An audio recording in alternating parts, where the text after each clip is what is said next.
Lepo pozdravljeni. Ob 8. marcu, Mednarodnem dnevu žena, gostimo Erico Johnson Debeljak, avtorico številnih knjig, tudi najnovejše, Devica, kraljica, vdova, prasica. Avtorica je seveda z nami, lepo pozdravljeni, lep dober večer. Dober večer. Knjiga je šla pri Mladinski založbi, seveda, in o tej knjigi bova danes govorili. Govorili bova angleško, torej Erica bo govorila angleško, jaz bom govorila približek angleščine, ampak se bom potrudila, da se bova razumeli. Torej, it is March the 8th, International Women's Day. I was obviously growing up in socialism, and at the time I didn't have such close relationship with the Women's Day. But now, actually, the older I get, more seriously I take Women's Day. What about you? I don't think we celebrated it in any way in the United States. I don't recall. But I do remember when my children were young, they would bring me flowers, or Aleša would bring me flowers, and I was always surprised and delighted. But of course, lately, when women's issues have become more, I don't know, more serious again, now it's even a day for sort of a political day in a way, to think of women's rights. And it's a sort of, you feel more responsibility towards the date, isn't it? Okay, let's start with your transition from being a bank analyst to writer and translator. I mean, to someone like me, that seems impossible. So how much did the fact that Aleša Debeljak, your late husband, was also a writer, and you sort of stepped into the world that was obviously different from World Bank or, you know, something similar?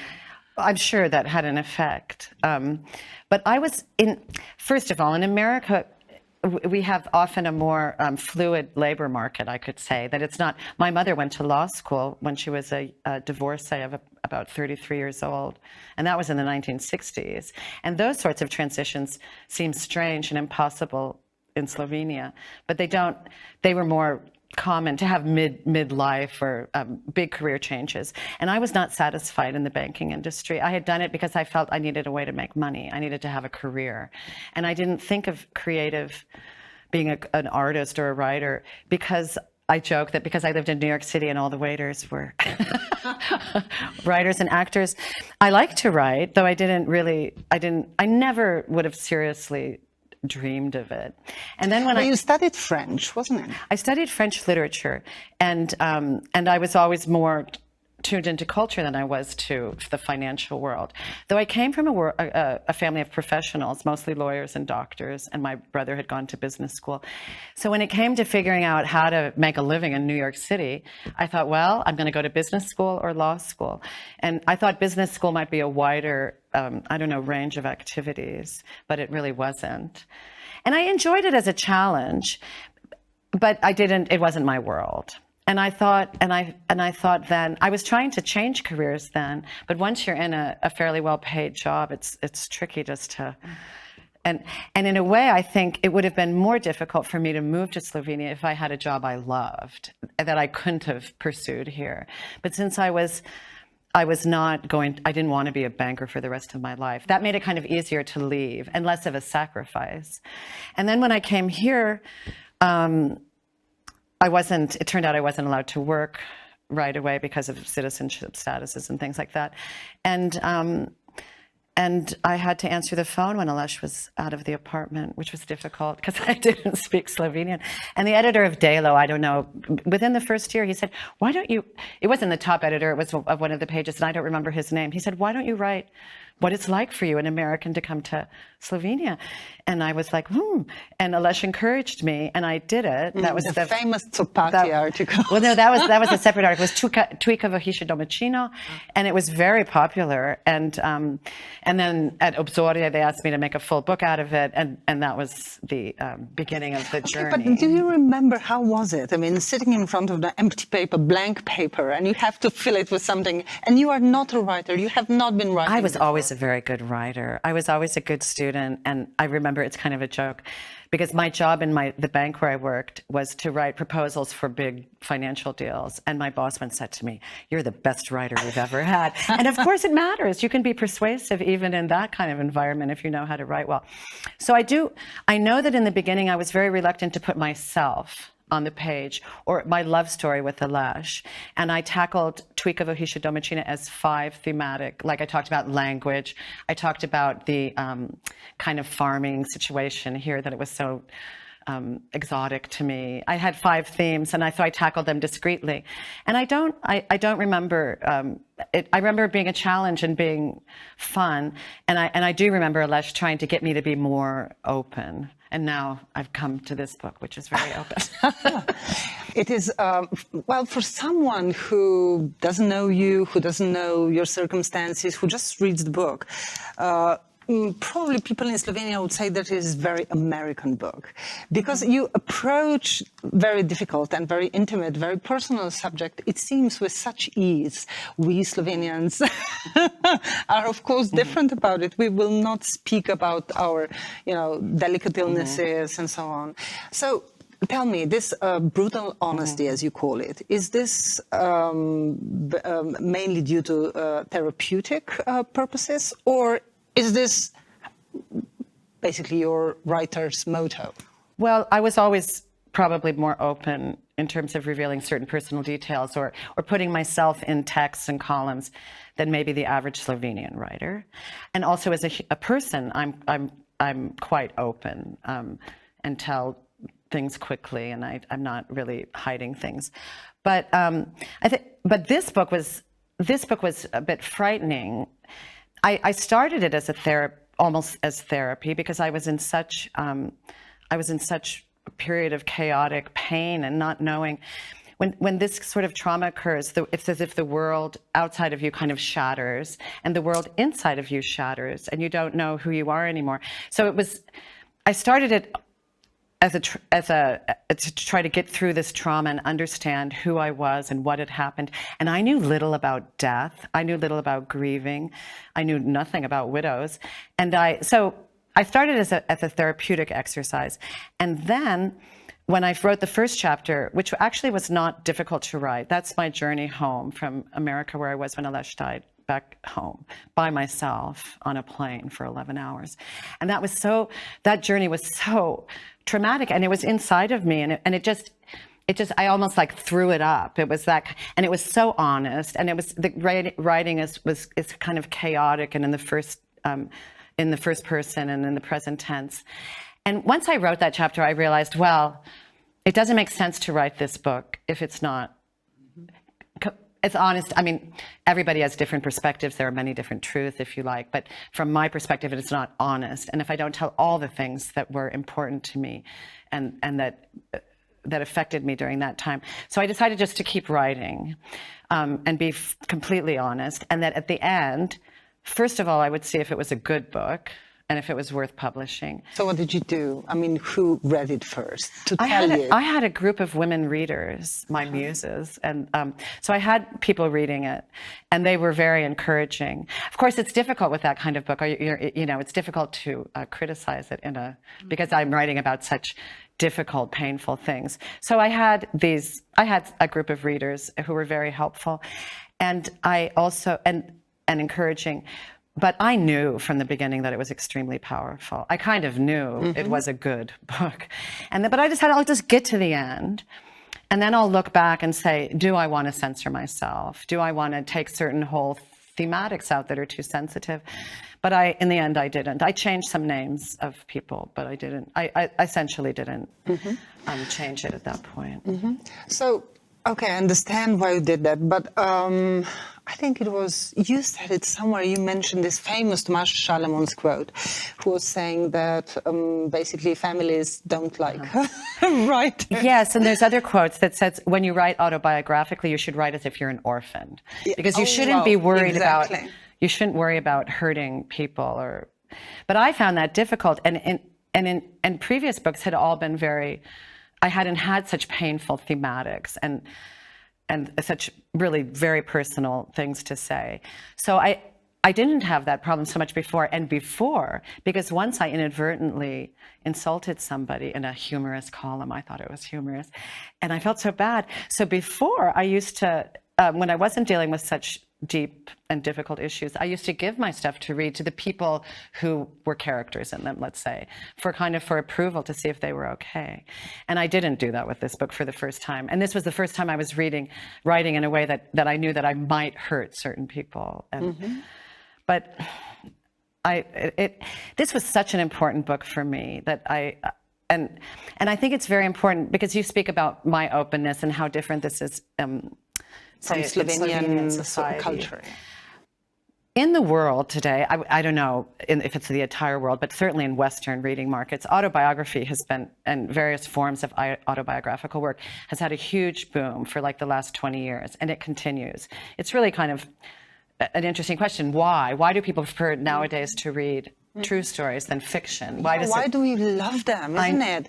But then if you read Slovenian autobiographies, it's loads of them as well, but they're all so polished, you know? Right, and what they don't have here, a very important subgenre in this autobiographical genre is what you could call memoirs of trauma. Sometimes they call them condescendingly misery memoirs. You know, stories of people who were victims of incest or of rape, or were drug addicts or alcoholics, or who suffered through a terrible situation like me, grief, or a terrible sickness. So this kind of book is a little bit, I would say much more common in other markets, because Slovenians really, I don't think that genre is hard for Slovenians, because I think the operative moral code here is not to let the neighbors know, if you like. So writing a book like this is like telling all the neighbors at once all your secrets. So it completely goes against the Slovenian way of, I don't know, social code. But on the other hand, I think being silent, say, for example, for a victim of rape, or for someone who has suffered from addiction or whatever, if you're silent, you carry the burden, and you carry it by yourself. And whereas if you speak your trauma and people hear it, you kind of let some of it. It's liberating. And you kind of say to the world, this is who I am now. This is what I suffered, and this is how I survived. And I think that's very important. I think it's important in trauma memoirs, if you want to call them that there's a listener, you know, that you don't put it in the drawer. Because I was so scared of publishing this book, I thought, well, should I just put it in the drawer? But what would that mean? That would mean, okay, I've gone through this immense transformation, and this is who I am now, and I'm going to put this new self in a drawer and hide it. So what does that mean? Does it mean I'm ashamed of what I went through or what I became? Yeah, and obviously those friends who read the first script, they were encouraging, I suppose, and the editor was encouraging. So, and this is also a story that's bigger than just my story, because I included the stories of all of these iconic widows, if you like. And I really wanted to focus on the grief memoir, especially as written by women in say, Joan Didion and Joyce Carol Oates wrote one. They really are grief memoir.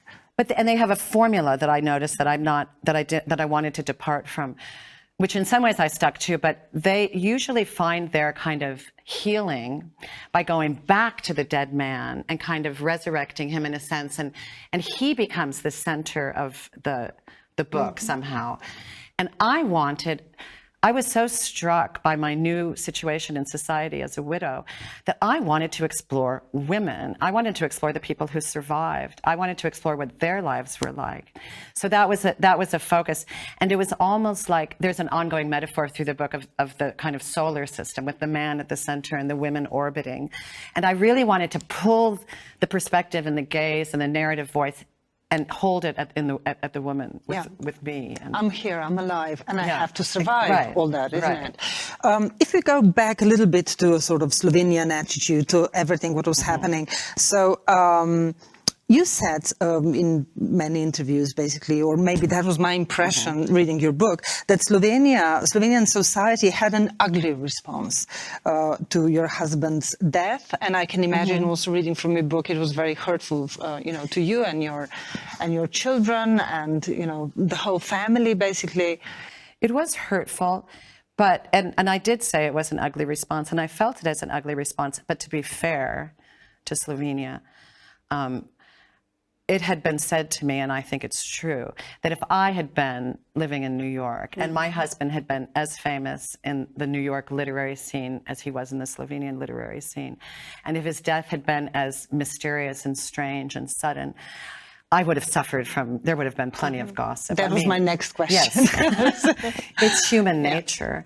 Some of the, perhaps it's more painful in such a small community because so much, I mean, literally, practically all of the gossip came back to me.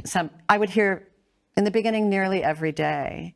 So it was it was much more like within a small family. It was so close. And lastly, I think the part of the Slovenian response, which wasn't really the literary community, so to speak, but maybe it's part of this. We talked about neighbors and and now we have the other word that defines Slovenian social code is priden. That there was also a response, I felt, that if we had controlled ourselves, if we had been pridni, if we hadn't been somehow unconventional, this would not have happened. And that was also, I mean, there was that sense, and that's also, that I felt was almost specifically Slovenian, but that's also could be to some extent universalized. Death in most societies today is almost a taboo. Or denied, and people turn away, and people are afraid of it. Especially when young people die, and your husband was a young guy when he died. But look, how many people have died of COVID, and there's been literally not a single public kind of a moment of mourning. There's not been really stories about the people who have died. And that actually, because I thought, okay, Slovenia is a Catholic country, it probably has a more, I don't know, accepting attitude towards death, but I'm not so convinced anymore. I think death is privatized then within the church or within the family or whatever, and not, I think, and that's not just my opinion, that there has been, starting at the beginning of the 20th century, there's a famous philosopher, Death, who said death used to be tame. It used to happen at home. We used to be next to the person who died. We used to know death. And now death is a stranger, and we're very afraid of it. Mm-hmm. So people, I think that makes it harder for people to respond. But, you know, the weird thing, now, when you mentioned that, in Slovenia, people used to die the way you described just now, not that long ago, actually. That was about, 10, 20 years ago. I mean, both my grandparents basically died at home, and we sort of, we were there and so on. Now this has changed. So maybe this is also this change that happened in the past decade or 15 years. Do you think it was so recently? Well, I don't want to call myself an expert. Basically, the difference is, I mean, this philosopher of death said the big difference, I mean, there have been some differences. We don't believe so much in the afterlife anymore, so death becomes more frightening. So definite. We also medicine became more scientific. So we also think, oh, if I just get this treatment or this treatment or this treatment, I'll live forever. So we never really confront our mortality. But this philosopher of death really said the main really sea change in how we look at death is that people don't die at home anymore.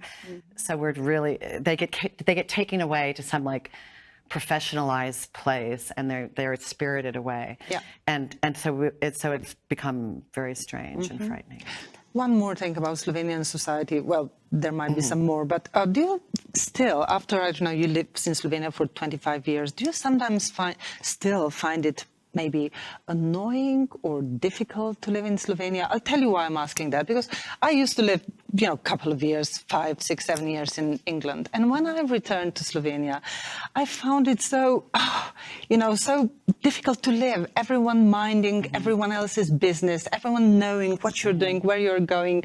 Do you still have this feeling, or maybe you didn't have it? Well, I did. In the beginning, I really found it strange not to be anonymous, because in the streets of New York, you're anonymous, and you don't have to meet your ex-boyfriend ever.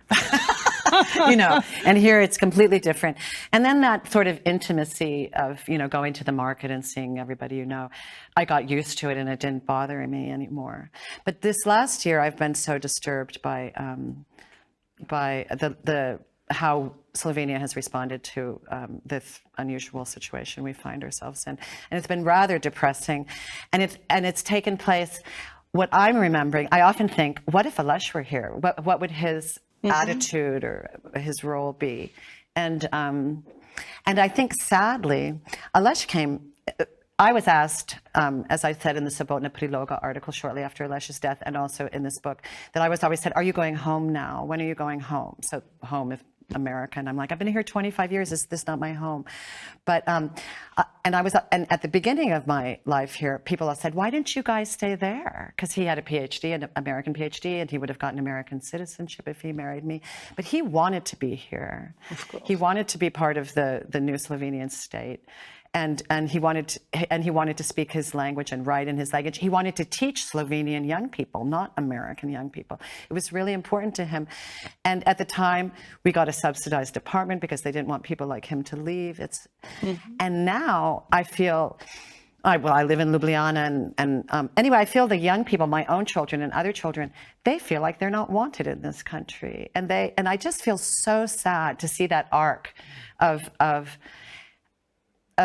life in Slovenia and Slovenia in these 30 years of its existence. So I'm quite sad, and I think America can have this kind of polarization, and people will go back and create and do their things, and then maybe things will change. But Slovenia is too small to tell, half of your citizenry, we don't care what you think, we don't care what you want. I just worry for the future. No, it's absolutely horrible. Yeah. It's really difficult to live here at the moment. So, okay. In the television interview with Misha Molk, you also said that after all that gossip and speculations, you had to defend his reputation, his true self of responsible husband and father who'd never think about abandoning for you. So you wrote that article, Sobotna priloga. Now I would like to know, has that changed your position? Has it made, when you shared your views and your pain and everything with the public, was it easier afterwards? Well, first of all, as I said before, speaking is empowering. So it was. So just by speaking, because think about it, I was silent in my home. No one asked me, what do you think happened? I mean, within intimate circles, maybe they did. But mostly I was just passive and silent and in my home wondering, why do they think this way about him? Why is this?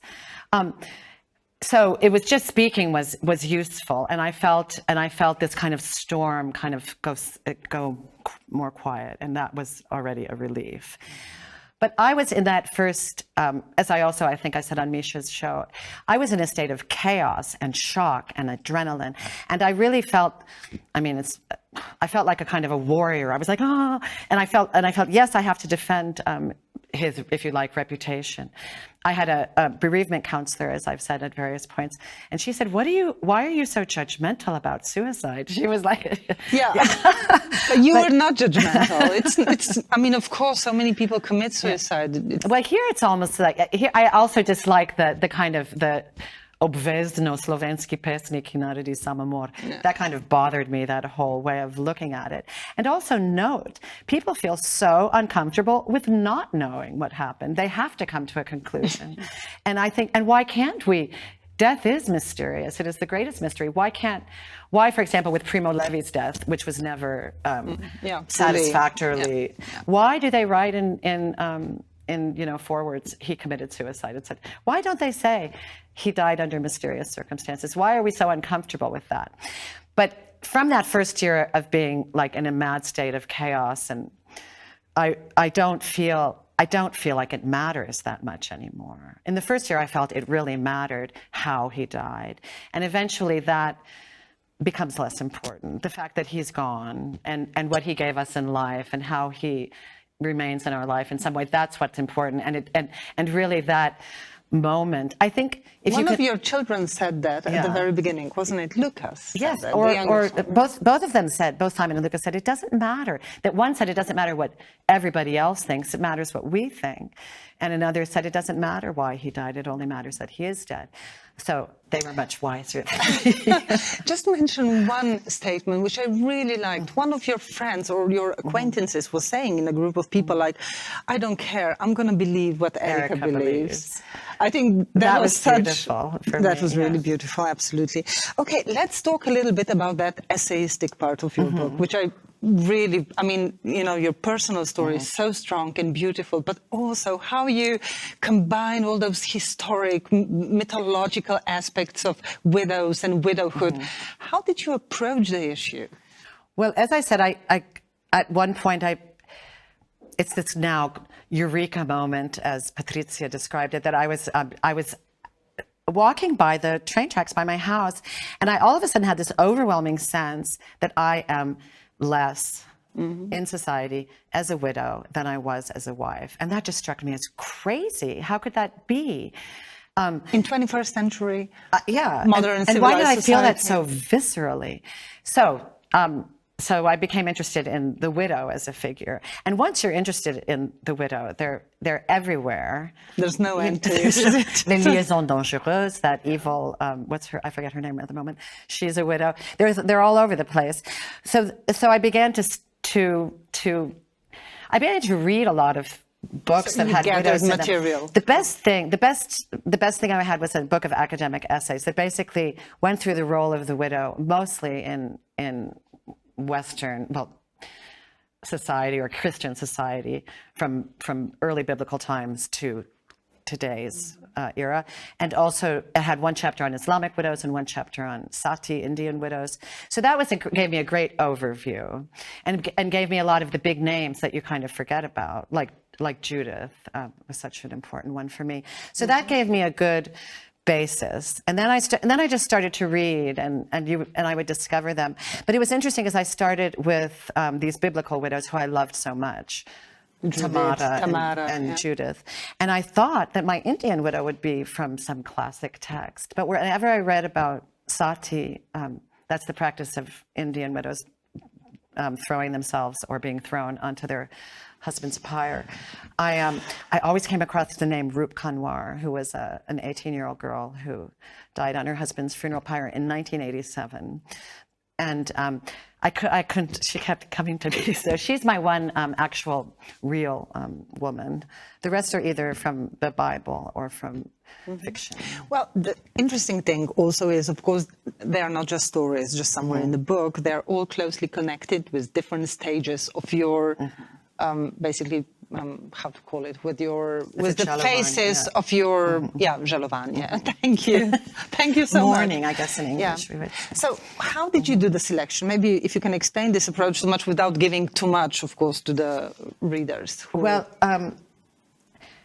the story is told chronologically, but it's also told thematically. So I also was looking for widows that matched my themes. And Tamara was really, she is the one who encapsulates all of the women in the title, or not women, the stereotypes or the roles that women have to play in the title. So she was kind of my introductory widow. And she was also sent home, They had to figure out, what do you do with this woman? So, and then I would just select them according to theme. So, and I came upon them. My least favorite widow, who I had the most difficulty connecting with, was Gertrude, who's Hamlet's mother. And she was one of my well, she's a sort of anti-heroine anyway. She's disliked throughout. She's disliked. But anyway, she's the bad sexual widow, the remarrying widow, the faithless widow. So I had trouble connecting to her. But then the key to her, I found a key to even her. Because each chapter is about 40 to 50 pages long, let's say. And I would end up, and this is more of this therapeutic process, I would end up loving these women. And it was so sad to leave them behind with each chapter. And then I would start a new one. I'd go, oh, she's just a victim. And I would be like resisting the new one. And then I would then get deeper and deeper into the story and then be sorry to let her go. But Gertrude I couldn't connect with until I noted in reading about Hamlet and whatnot that she was the only one, and of course you wouldn't notice this if you didn't, she was the only one who couldn't see her husband's ghost. Because her husband's ghost appears twice in the, and she and the guards see him, and Prince Hamlet sees him, but she doesn't see him. And some people have used that as cause for suspicion, because maybe she didn't love him, maybe he didn't want her to see him. But that one of the thematics of Gertrude's story is also memory. Going back and remembering, which is so painful. And I thought maybe she couldn't see the ghost because she was also resisting memory in a way as I was at the time. So that was my connection to Gertrude. This is totally new perspective. I mean, at least for, for us. But, it is so weird to think about it, that all this is happening in 21st century, as we said earlier. I mean, your story and your feelings that you are something less because you know, you lost your husband. But you have so many interesting quotes in your book, like one of them, Leviticus, for instance. Who Jewish priests can marry? Yeah. Of course not widow, of course not divorced woman. Of course not whores. Of course not whore, also but not only widows. a virgin from his own people. Yeah. So this stigma goes way back to the history. But tell me why? Why widows? Why should one be afraid of woman in pain, a woman that, you know, went through so many hardship in her life? Well, if you look at the old patriarchal roles, the roles are basically the virgin. Here we have the title. The virgin who is pure, sexually pure, and she's under the protection of her father until she marries. And then there's the wife, or in my title, the queen. And that's the sexually active, reproductive woman who lives in the shelter, She the has a protection purpose. of her husband, and she has a purpose.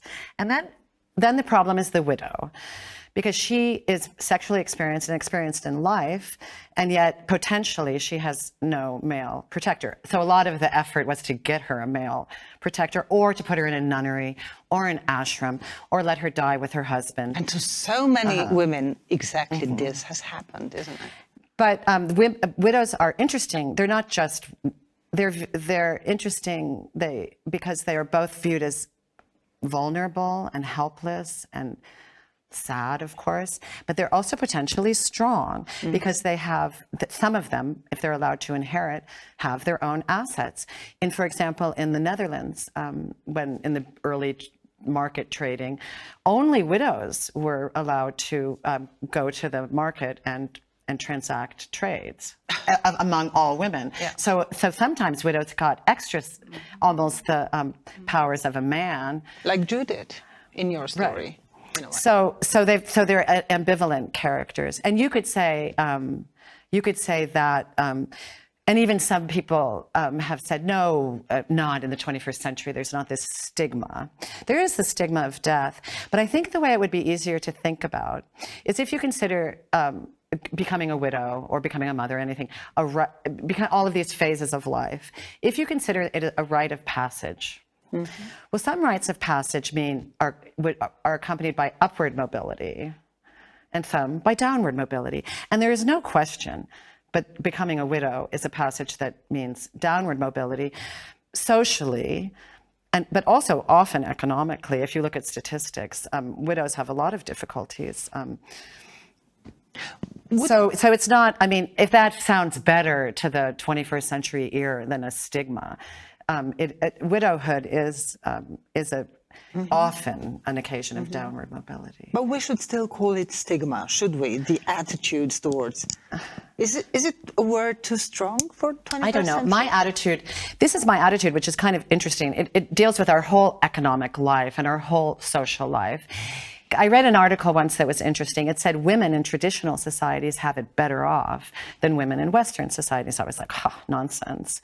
But the difference is that, so women in traditional societies where they were viewed as inferior and had specific roles, they were protected. Mm-hmm. And not much has changed for them actually in this way. Well, my point is that nowadays we say, everybody's equal. So a widow's not stigmatized, but everybody's not equal. That's the fact. Anybody can look at economic statistics. Women are paid less. Most of the assets in households are owned by all of the women, and women tend to be widowed more often than men are widowered because of the demographics. So what I liked in your book, because I'm sorry. No, it's okay. Because when you've heard about your late husband's death, I mean, your first reaction was so human and so totally understandable. In the minute, you started to worry about how you will survive. You had three children. You had family too. And I think that was actually a brave thing to put in the book. I know, and I felt guilty about that statement, that was my response. I mean, my response was like, as I said, I fell on the floor. But my first statement was the English word destitute. I will be destitute, which is such a weird, old-fashioned word. And it was translated as, what's the word? Obubozhena. And I talked to my bereavement counselor, and I said, how awful that was the first word out of my mouth. And she said, no, it's completely natural. It's survival. It's human and it's survival, absolutely. Okay. And I should say that the role of the widow and the survival of the widow in all eras, today on back, it always depends on economic factors. Can they inherit or not? Are they financially able to survive or not? What you had to go through. I mean, I wouldn't believe that this is possible in Slovenia or anywhere in Europe. I wasn't even aware of those things. Nobody's aware of the change of the law. Of It's strange, and it was changed 6 or 7 years ago, that now spouses do not... Can we explain this to the viewers? Because I'm sure that many people don't know about it. Most Slovenian people, and women particularly, believed that if their husband died, they would receive half of his assets, and the rest of the assets would be divided among the children. But the law was changed prior to Alesha's death, so that the assets are shared equally among... so in my case, me and my 3 children, we would each get 25%. So this would have been very bad for me financially. It would have been very bad for the family. But the strange thing, and you can avoid that problem by having a will. The strange thing is that people don't know about it. It's just odd. But that's an example of this level playing field. They'd say, but you're equal to your husband. But I didn't have equal earning power to my husband. And so that's this kind of... and in the olden days, in old biblical times, they would have said to my adult son, you are now economically responsible for your mother. But believe me, that they didn't say that. So it was a bit punitive for me and unnecessary. All inheritance laws and whatever may favor one party or another. For example, in America, the children are completely left out of the equation.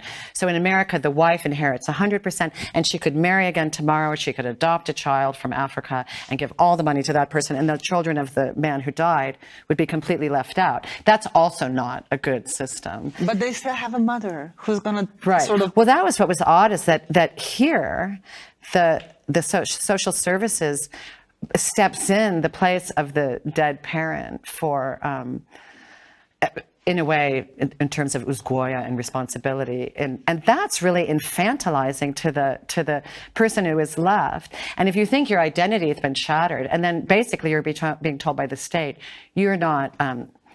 You cannot be a parent to these children on your own. We have to. It's really shocking. I knew a case. I kind of became more aware of how terrible it was. I knew a Serbian widow who wasn't allowed to drive. The car was in the husband's name, so her 7-year-old daughter and her were half owners. And for about 1.5 years, she couldn't re-register the car, or drive the car. I mean, it's madness. So the solution to this is. Your husband didn't write a will. You didn't write a will, and you were discussing that even you wrote in a book.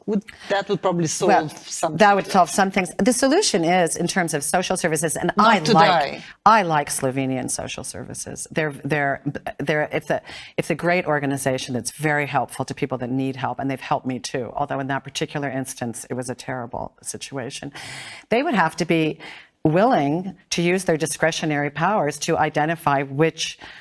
That I and my children said, this is the way we want it, and they'd have to say, okay. Exactly. They would have, you know. In the end, it actually was the way you described it, but due to sort of some common sense. And it was very, of course, traumatic to have to go through that and feel that way. Because if you note in those passages of the book, which I find interesting, because I'm essentially a fairly, whatever you want to call it, obedient citizen, if you want to say that. But I was literally, okay. We're going to solve this on our own. And I really turned away. If this is the way the state views me, then I'm going to interact with the state as little as possible, and we will solve this alone, with doors shut, among our family, which is not a good response. That would create probably many new difficulties because of the... Oh, well.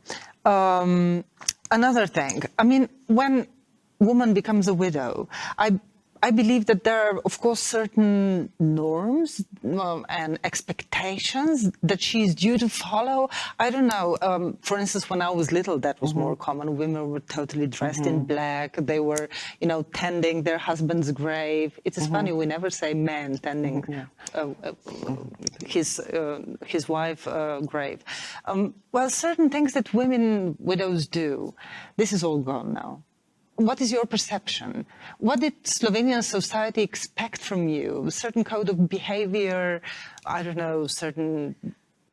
I believe that because, I don't know what I would say about Slovenian society. I believe that and I strongly believe this, that because of these archetypes that I'm describing in the book, a lot of these expectations have been almost internalized, or even internalized through society, then into ourselves. So I think the expectation of the widow, which is less the case of the widower, is that they will embody their dead husband and they will be turned toward their dead husband and be sort of, whereas I met a widower, I don't know, who his wife died, was also the same age, was also a poet, and had died suddenly. And he thought I was lucky, because he goes, what do they think about widowers? They think, who's going to feed this man? Who's going to sleep with him? And, you know, and they don't really worry about his emotional situation. They view him as almost a child who will take care of this. And he said, you have all these amazing, iconic widows to look to, and we don't have. So it's a very different view, but these are subliminal. These are within society, and that expectations you put on yourself, or expectations that might be put on you by society. But I think a good illustration of it also, like how these things still exist among us, even though, especially independent women, don't want to acknowledge it. I went to a wedding, which was some years ago, perfectly ordinary Slovenian wedding, civil ceremony. The couple was already living together at the time. The bride wore white. The bride's father gave the bride to the husband. And you would all say, well, why do we do that? You know, she's not a piece of property. And we would say, oh, it's nice, it's tradition, you know, that's how we do it. But it's very heavy symbolism that we all, that's how most of us get married, you know. So, I mean, I think these archetypes that are in the title of the book still operate in some ways. They're still very much here with us. But okay, so when you talked to your late husband's mother and you said to her, look, I'm not going to be a typical widow, what did you have in mind? It's so funny because I live near Žale and my neighbor is a widow, and I saw her walking each day to Žale. And you see the widows with their little motike and stuff like that. And of course, the way the graves are taken care of in Slovenia is it's not typical in America where we all move around. But so that's kind of what I had in mind, that I wasn't, but I think I meant the whole package. And I did say that to her. I remember, the night of the funeral, I went downstairs for some reason. There were guests from Ireland, and I went downstairs to look in the room they were sleeping, and I opened the door, and there was a stack of those plastic candles. And it was just so utterly morbid to me. And I was like, and I feel bad because someone brought it as a gift. And I screamed, get those out of my house, get those. So I think it was that whole association with who I was, and that Aleša was gone. I just couldn't handle it. So I think that's what I meant. In the end, I ended up caring very much for Alesha's grave, and I shouldn't admit this on television, I walk my dog there because they're not allowed to go into the graveyard. So I actually take great comfort in his grave, and I find it a very peaceful place. And some rituals also give us comfort, probably. Yes, and rituals, and they give you structure, and that's the problem nowadays. You don't have this structure. People don't know how to treat you. You don't know if you go out dressed normally, as I wrote, nobody knows what's happened to you. Whereas if I had to wear black for the rest of my life, everybody would know, but I would not be free, et cetera, et cetera. So that's the problem of these sorts of, and we don't have a language for, in a way, that's why I relied on, the language of my book is very strong, and these biblical quotes. That's why I looked back to those sources, because we don't have a language for death. Exactly. We really don't. And we don't have a language for tragedy. We don't have a language. People in Slovenia, for example, one woman said to me, oh, why do these refugees come here? They don't have the same culture as us.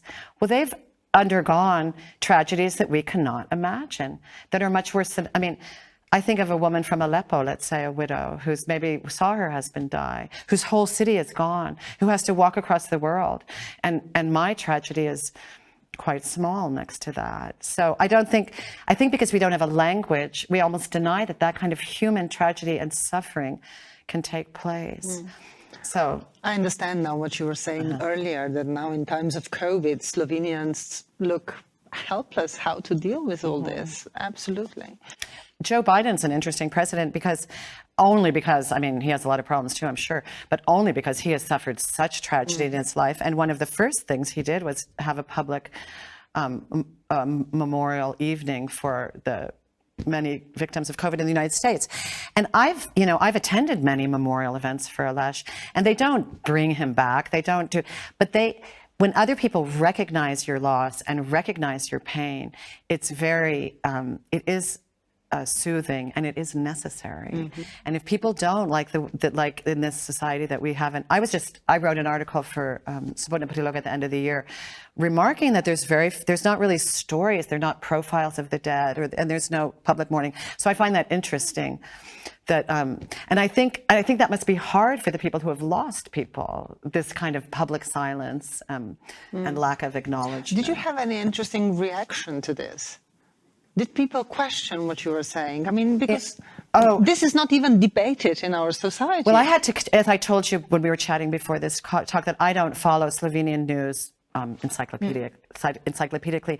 So I really wanted to find out if I was right. So I did talk to a lot of people in the media. I said, are there stories like in this village 2 people died, they were our favorite teachers, or they were this, or they were that? Is there any kind of stories of personal profiles, or am I missing something? And they said no.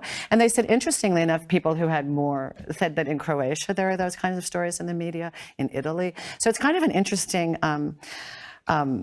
I suppose there are some in local news. Perhaps. But probably not on... And they said it might be a question of privacy. Again, maybe this question of it's this so hard to live privacy. in this time, isn't it?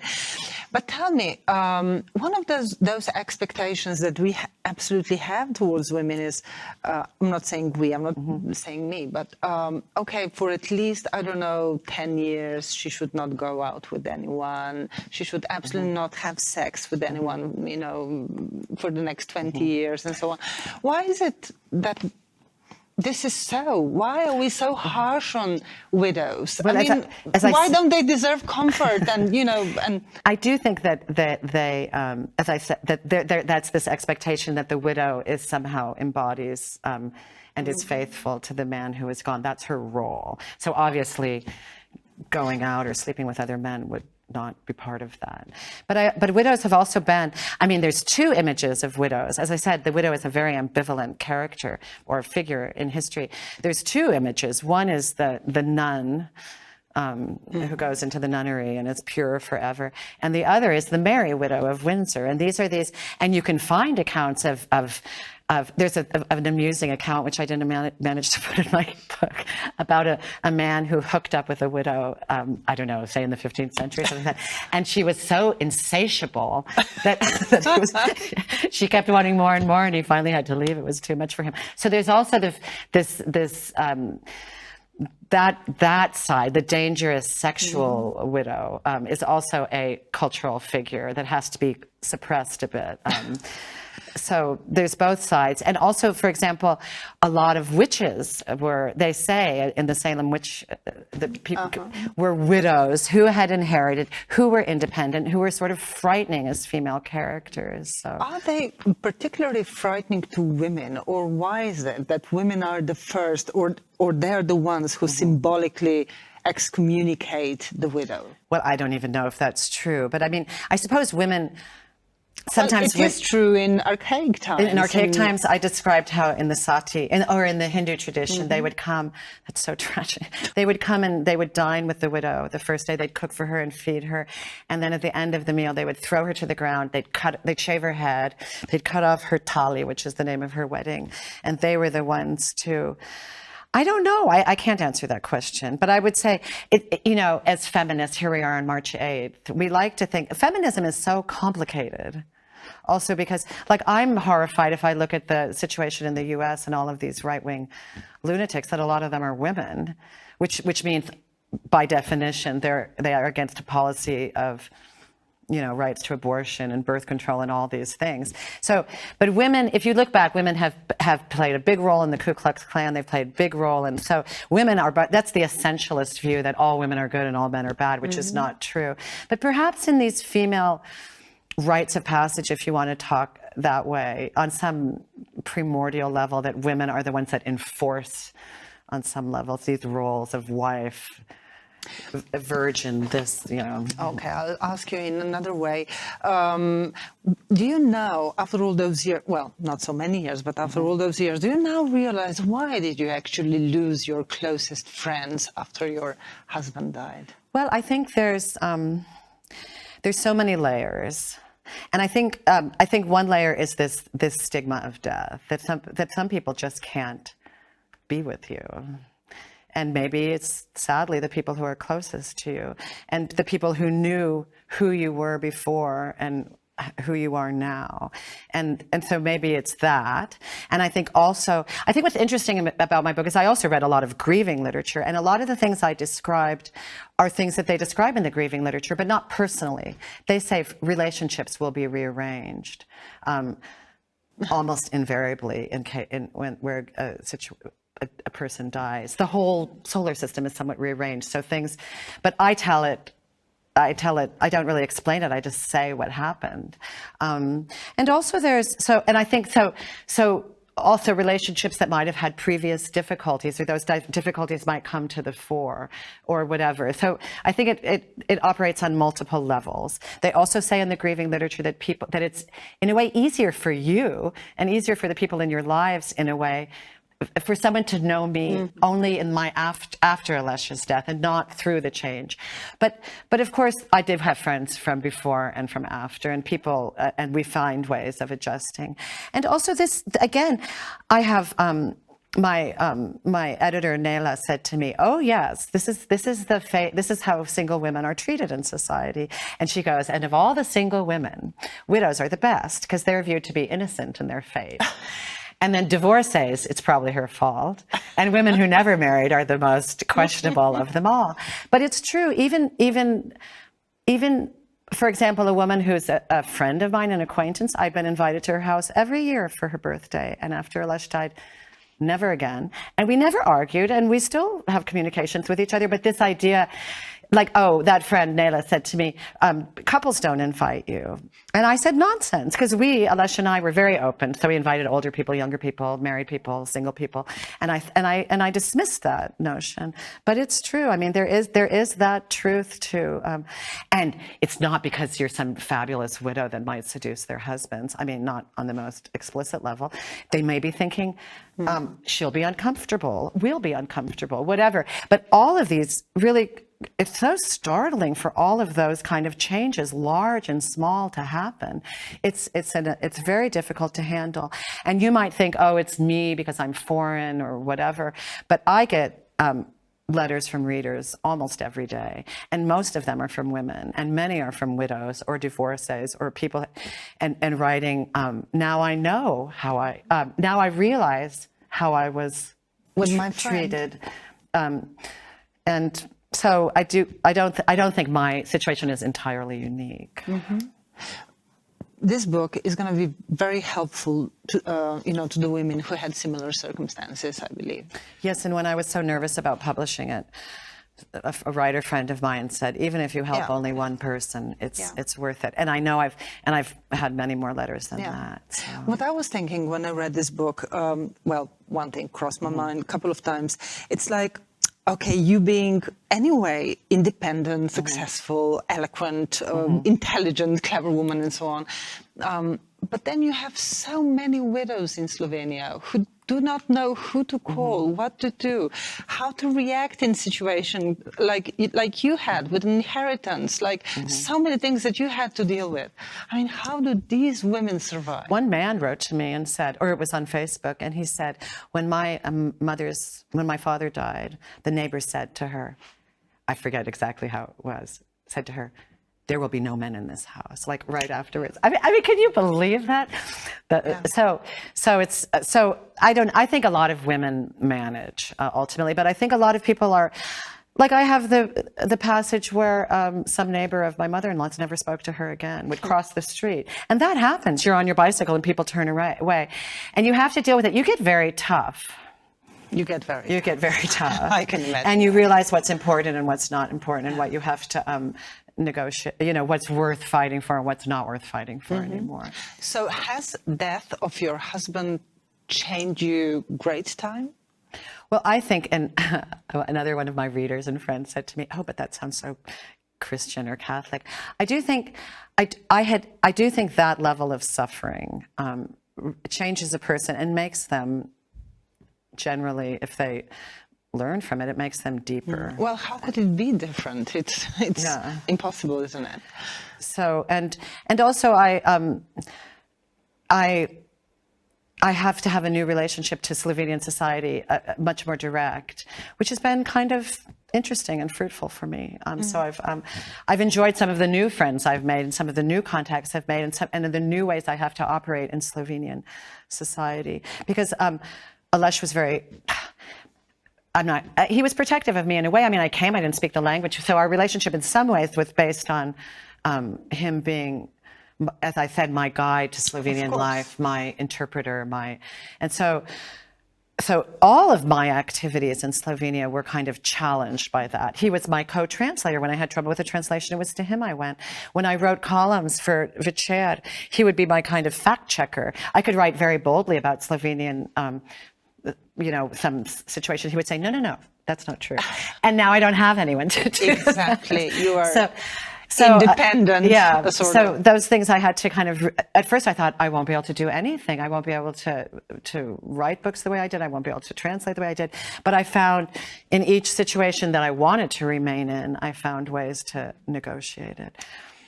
Well, Erica, your beautiful and very bold book, sells really well. You have reactions to it. Brilliant.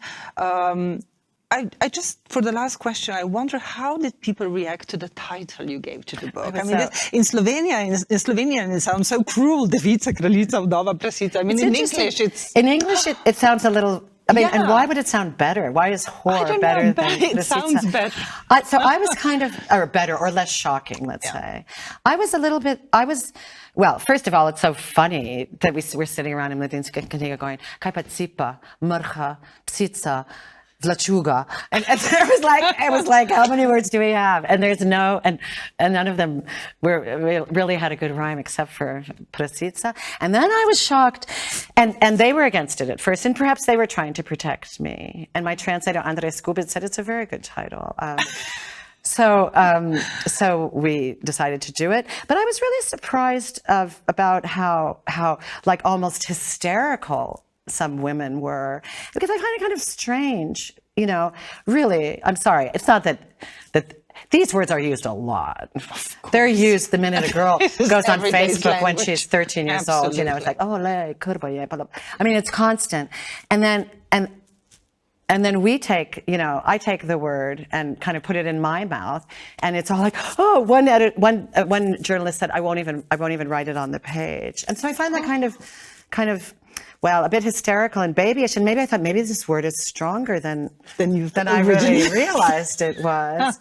But I do say that this is a tradition of marginalized or people. To the extent that women are marginalized or black people or whatever, words are used to insult them. Yeah. And it's a tradition for these groups sometimes to take the word, like nigger, and use it in rap music. And then it becomes a point of pride and a point of, no, it's not your word anymore, it's my word. And, Vojnović did it with Čefuri Raus. And it really changed the profile of Čefuri, they all of a sudden were comics and this and that. It changed the level of pride and identity. So I'm not suggesting that we all go like that. But I do think, I don't think we should be so, I think it's almost to deny that those words are not used constantly to insult women. So I'm glad to open a conversation about it and to break a silence about it. Absolutely great. Well, you do your postdoctoral now. You translate a lot. You do postdoctoral studies, isn't it? I hope. I'm very distracted right now, but yes, you have plans. You have plans. You have courage. You have the will. You translate a lot. So when are we going to read your literature again? Oh, I don't know. At the beginning of this conversation, we were talking about autobiography. It is true that I feel my autobiographical voice, I feel most natural with. And that I played around with trying to write novels. I wrote 2 novels and I wrote short stories, which I think were very good. But I always felt a little bit unnatural. I feel a little bit unnatural, like especially with a third person or creating characters, I think. So I don't know if I'll return to that effort again. I'm not a natural storyteller. I love to tell these stories. You are a natural storyteller. No, but, what are you talking about? A natural story maker upper. Okay. So I don't know what kind of, I love writing, and I do hope I find another project. Well, let's see where life takes you, isn't it? Thank you so much, Erica Johnson Debeljak, for this interview. Thank you.